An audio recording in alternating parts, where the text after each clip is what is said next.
হলো ইফতারের সময় কখন হয়? এর উত্তর হলো সূর্য ডুবে গেছে, নিশ্চিত হয়ে গেছেন ইফতারের সময় হয়ে গেছে, আজান হোক বা না হোক।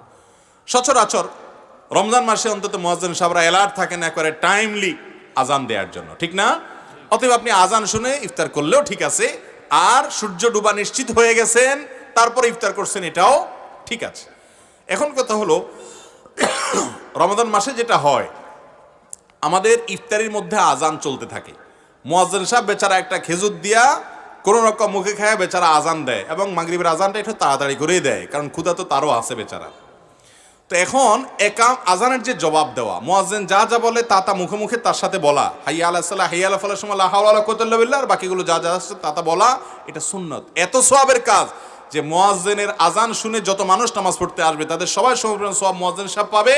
আর আপনি আজানের জবাব দিয়ে মুয়াজ্জিন সাহেবের সাথে তাল মিলিয়ে তা বললেন, আল্লাহ